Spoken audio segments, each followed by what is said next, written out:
Welcome to the Author to Authority podcast.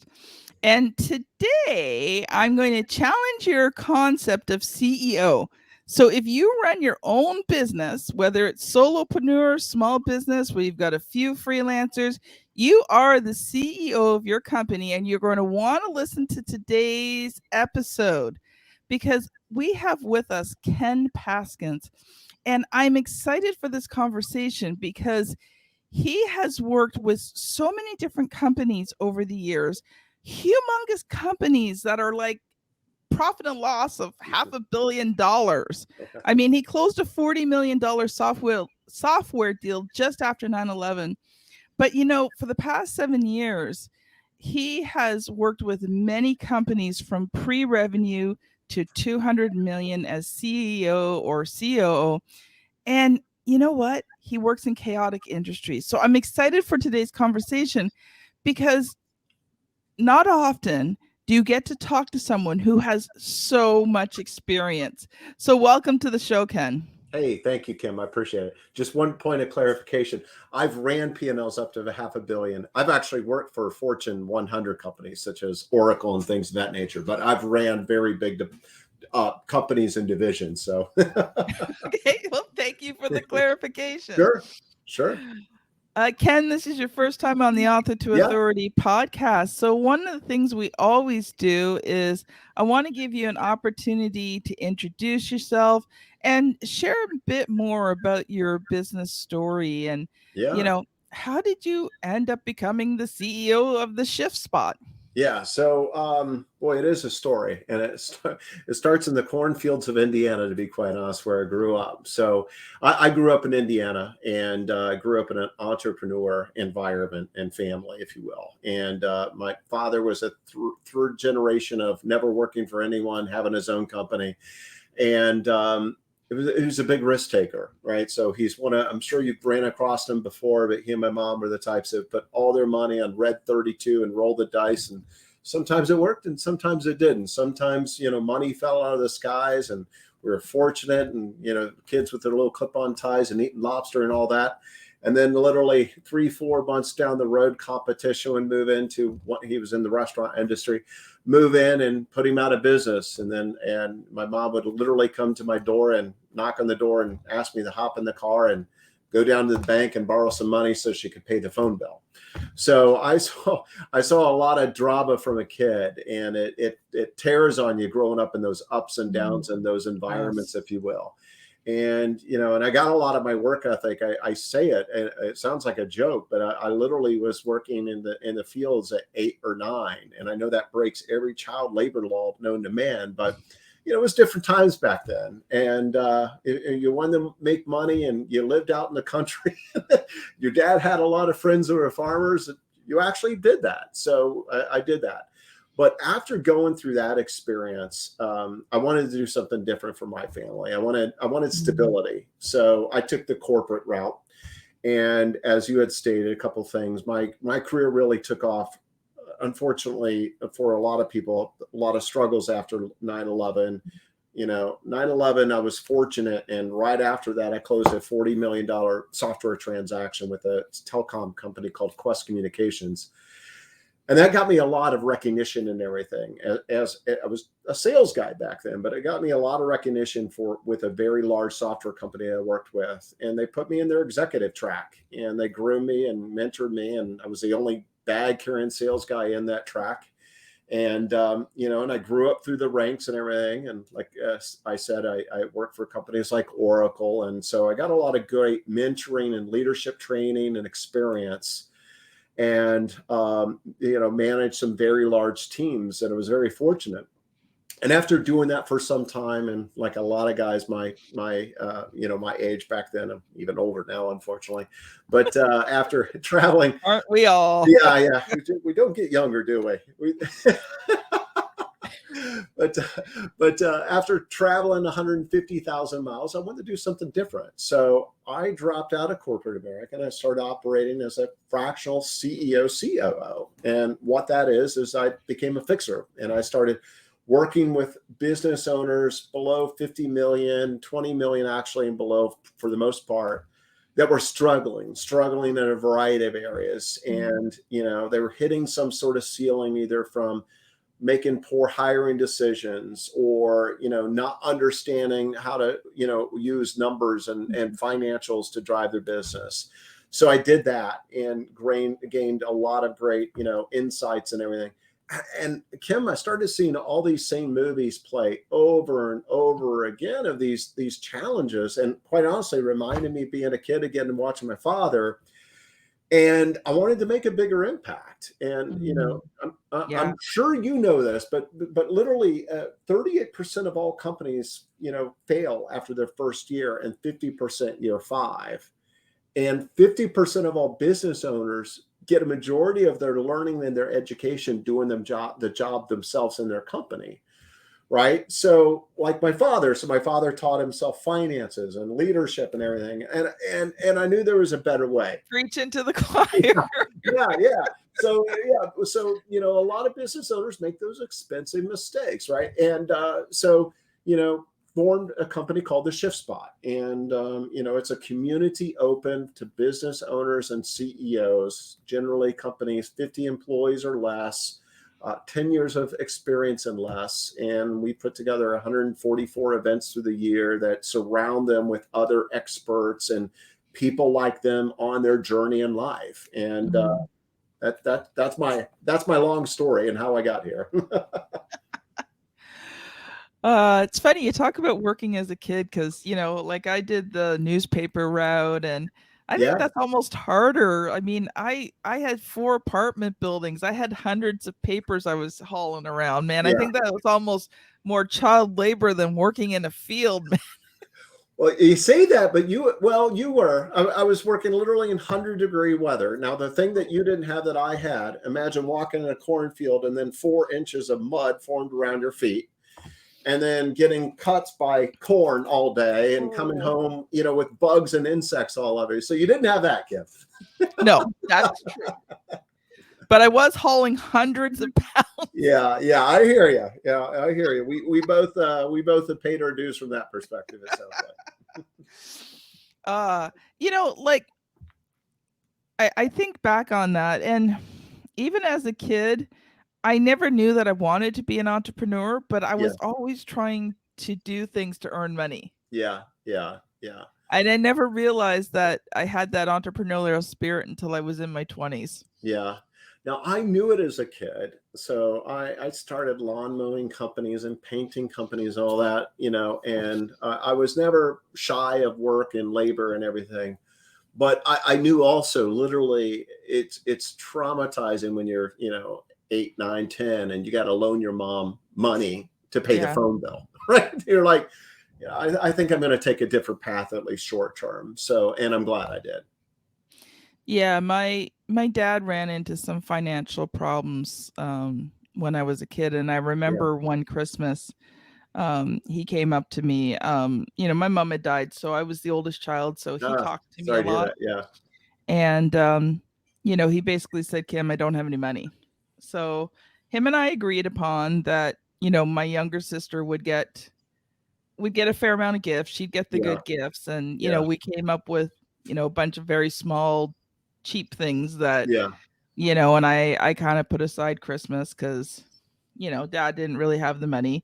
Now he did eventually make up for it, because I love Italian bread and butter, and back then, with my dad being diabetic, he only ever ate margarine, and we didn't get Italian bread in the house because that wasn't really good for him either. So a few times a year, we'd go to the grocery store, and, or he'd bring it home from work and he'd sneak it into the house. And because if my sister got it, I wouldn't have gotten any. So he'd sneak it in, and he'd go take Tara somewhere. And by the time he got home, I'd have most of that Italian bread and pre-roll, that whole brick of butter eaten.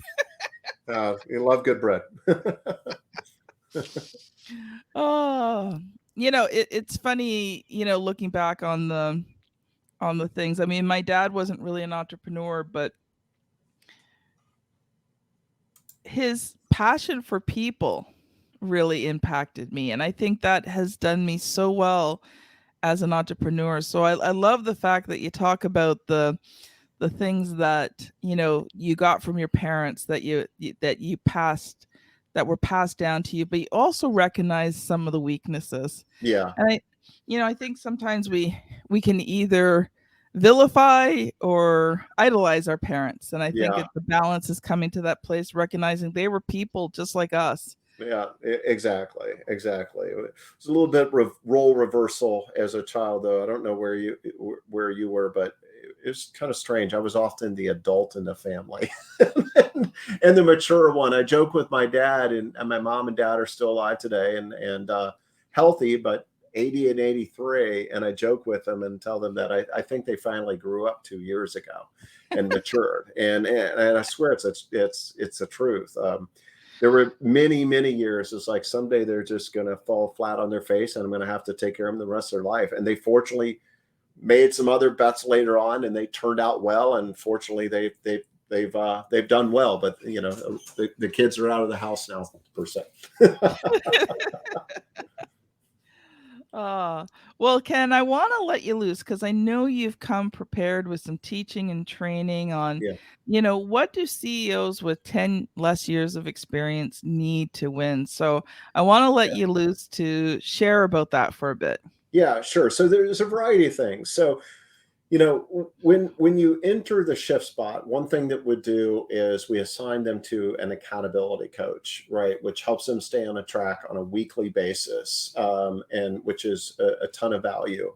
But one other thing that we do is, and like I stated, you don't know what you don't know, right? Mhm. And when I operated as a fractional CEO, COO, I came up with this thing called a gap analysis. I'm not a marketing guy. I'm sure a marketing guy would figure out a better name for that, but I'm more of an operational guy. But it's a gap analysis, and we provide that to them as well.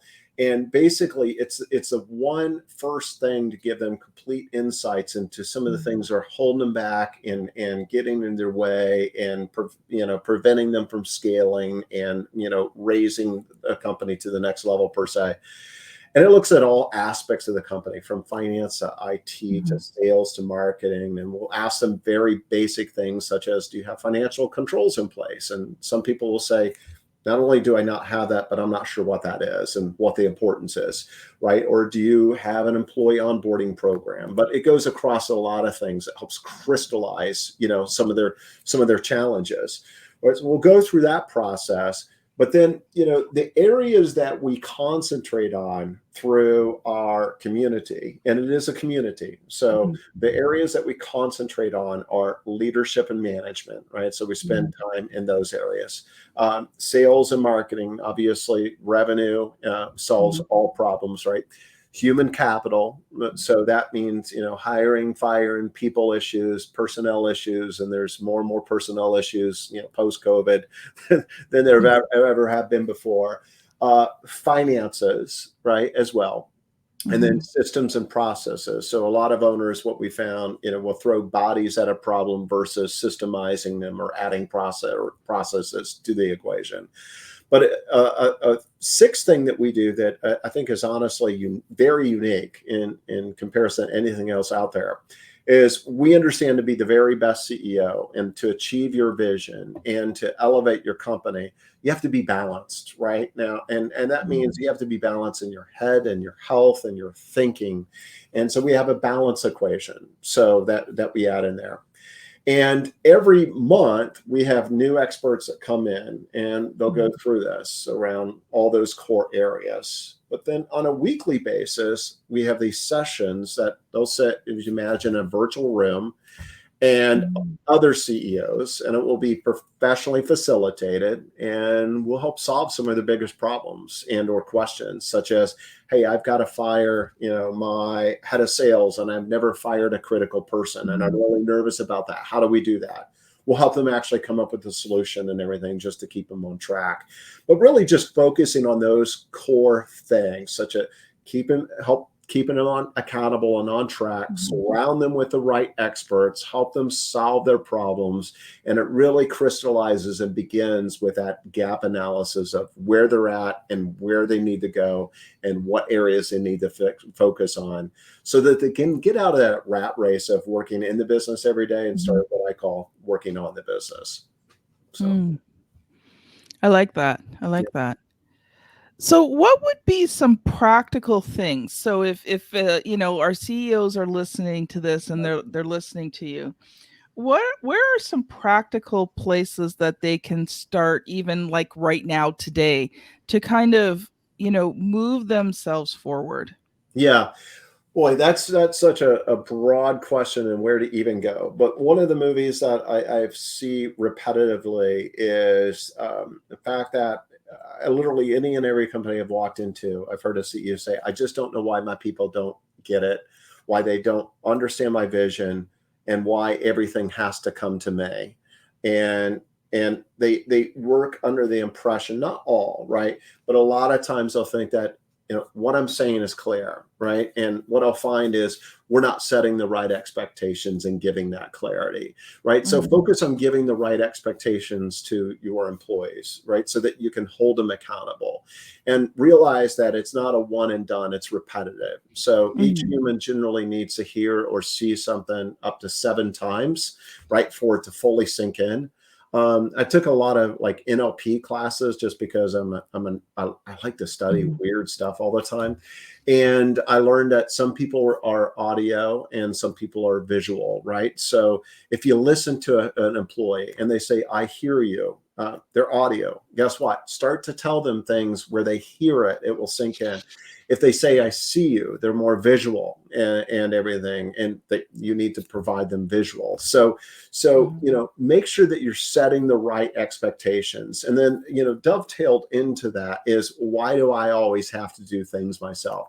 And I don't care if the company is 50 million to 100 million. I've seen this at all different sizes. If you are a small business and CEO and you grow your company, right, and you go through these various stages, right, we sometimes, it's a double-edged sword, teach our employees not to think. And I try to always, I try to paint the analogy that, when you start, you don't have a lot of money and everybody goes to Kim. Kim, Friday, we're going to get pizza for the employees. What do you prefer, Kim? Let's do pepperoni. You make that decision. Then suddenly you're making all the decisions. Now you're a $10 million company. You still continuously make those decisions.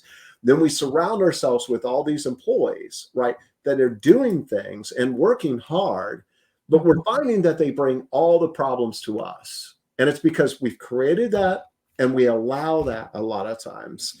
So I like to actually, work with people and tell them to flip that back. And let's say that you're the employee, you come to me in reverse and you come to ask me, Ken, what kind of pizza do you want? To say, Ken, that's a great question, right? And I trust you. I've empowered you. You're the right person for this role. What do you recommend and why do you recommend it? And at first they'll step backwards, go, oh my God, they're actually asking me to come up with an idea. Right? I don't even know what to say, right? But teach them that. And that's empowering as well. So I think that just those are 2 very simple things on setting the right expectations for the employees so that you can begin to hold them accountable. And then also teaching them to think better and solve problems so that they're not bringing all those problems to you. And it's the old analogy, putting the monkey on your back and making you the center, because that won't end until you flip it and start to teach them. So I think those are 2 practical things, and I can guarantee it probably resonates with 95% of your listeners out there. If they're a CEO just starting and or in a newer company, they're going, why can I not get what I want? And why does everybody come to me to solve everything? Yeah. I agree. Yeah. When I hired my first book project manager, mind you, it was an easy hire because she was my best friend. And I know. The hardest hires. I know. Nepotism. Or regretful hires is a better way to put it. The thing is, we had already been friends for a very long time, and she had actually owned a company, and I had worked with her. So we already had ground rules in place in terms of, the business and the friendship. And we had always made a pact with each other that we'd never let the business ruin our friendship. And so Good we for kept you. we kept things very balanced, and we also gave each other permission to be very honest with each Yeah. other, Yeah. right? Good for you. But what I learned was that, like, I'm a go with the flow person. Just throw it at me. I'll figure it out as I go along. Yeah. Eventually I'll put some systems in place, but let's just get it done. Yeah. My best friend, on the other hand, we called her the planner princess because she has a planner for everything. Yeah. And she has to plan everything to the nth degree before she starts. Yeah. We made an interesting pair. Yeah. There's a balance there, though. I would challenge There both is. of you to come towards the middle, and her to, the top executives and CEOs out there are able to make decisions with 80% of the data and information, right? And not be able to plan everything. You can't have everything, right? But then we have to also plan some, Kim. Yeah. But we worked it out. But it was a learning experience where we both realized that we were on opposite ends. So how do we come to the center? Yeah. So, when I had to do things for her, I made sure that I gave her detailed plans. Yeah. Yeah. Yeah. She learned that every once in a while I was just going to have to throw something at her and she was going to have to deal with it because it had to be done now. Yeah. Yeah. Good So for you. I tried not to do it unless I absolutely had to. Yeah. Yeah. But the one thing that I figured out very early on was I don't need to know how to do everything. Now, to be honest, I'm a learner. So usually I learn how to do everything in my business before I hand it off to someone else. But I do hand it off to other people. Yeah. Good for you. A lot of struggle with that. A lot of people struggle with that. Yeah. And what I tell the people is very simple. Here's how I do it. If you need to learn how to do it, here's how I do it. And then I say to them, and you are welcome to change this any way you want. I really don't care. If you find a better way to do it, as long as it gets done, you can do it whatever way you want, as long as it's morally, ethically, and legally allowed. Yeah. I just want the outcome. Yeah. Yeah. And it works well. So, I'll teach them what I know, but they come up with a better system. I'm like, hey, that works for me. As long as I can access it, use it when I need to, go for it. So I love that. Yeah. So one question I have for you there, Ken. Yep. I'm just going to throw something at you. Okay. Especially in smaller business. So let's say you have a business that's between, that 100,000 to 500,000. So they've got a bit of growth, but, basically the CEO is still doing a lot of the stuff, or just starting to bring on, employees, or, that kind of situation. Sure. What do you see the role of a CEO as at that point in the business? Well, I mean, first of all, if they're just starting to bring the employees on, so what you're asking, your question is, I'm going from a solopreneur to an entrepreneur, right? And the one thing we don't work with solopreneurs, right? Those are completely different challenges and dynamics. You don't have a lot of leadership and management issues in that, right? But we do work obviously with entrepreneurs and companies that are growing. But the key thing that for that to work and for them to elevate, and it sounds like you and your friend did that well, is identify the roles and responsibility and what that clarity is, and separate it, right? And figure out, if I was a person in that role growing my company, what am I good at? What do I like? And what do I want to focus on?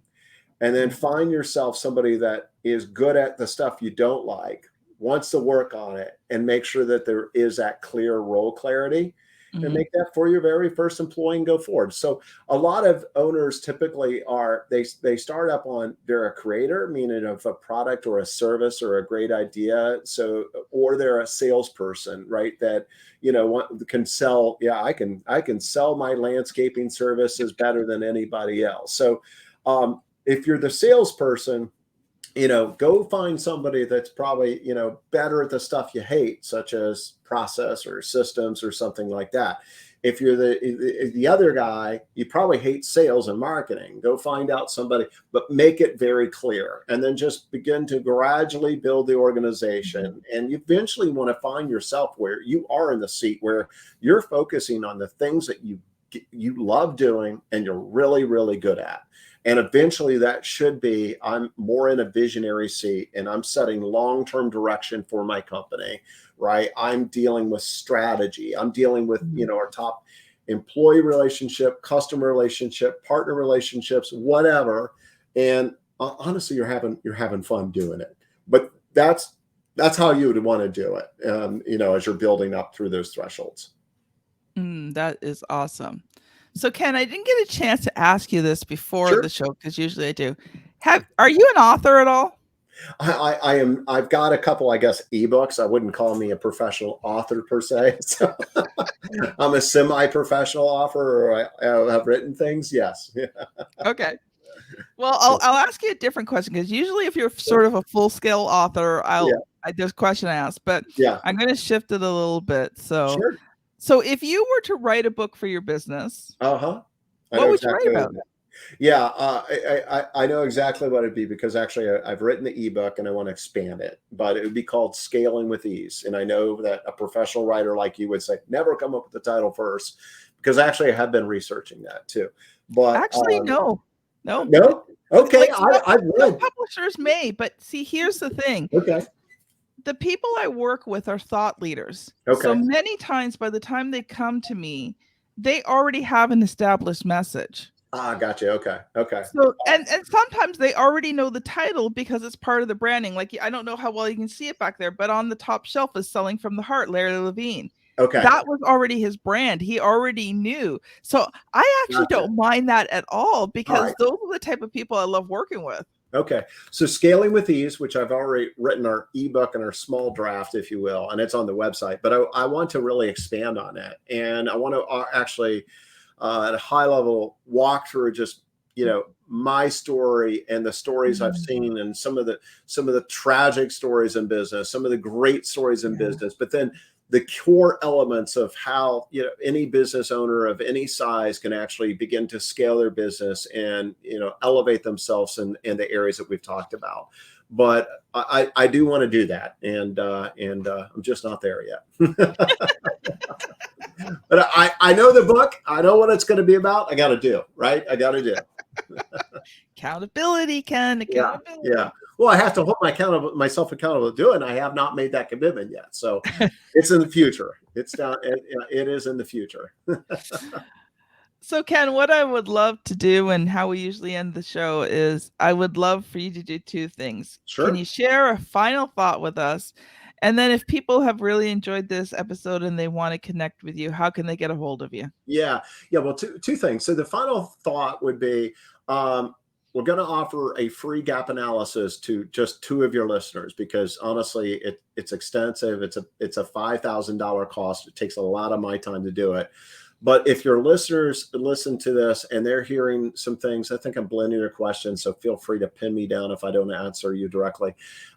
If they're thinking like, my life should be easier, this is really hard, why do I have to be the guy or gal that has all the answers? I started this business. I speak with people, Kim, and I've literally been asked, should I scale backwards? I started this thing as a painter, a landscaper, an SEO expert, a consultant, and now it's painful, right? If you feel any of those things, reach out to us. But if two of your listeners will go to theshiftspot.com and then /gap, and enter the code author to authority. We're going to pick two people and we're going to walk through that gap analysis with them and show them some of the core things that might be preventing them from scaling or getting in their way, and help them out there. And what was your other question? What was your other question there? What is a final thought? Oh, final thought. It doesn't have to be as hard as it is, right? And if you surround yourself with the right people and do the right things and elevate yourself and begin to delegate upon your staff with clarity, life can and will get easier. But you gotta take control of your vision. You gotta take control of your business. And honestly, one of your questions is how to reach us. The best way to do that is reach out to theshiftspot.com and reach out to us, and we can show you and discuss some of those different ways on doing that. That is awesome. Thank you so much. Thank This you. has been Ken Paskins and Kim Thompson-Pinder on the Author to Authority podcast. Thank you so much for listening, and we'll see you on the very next episode. Bye Thank now. you. Appreciate it.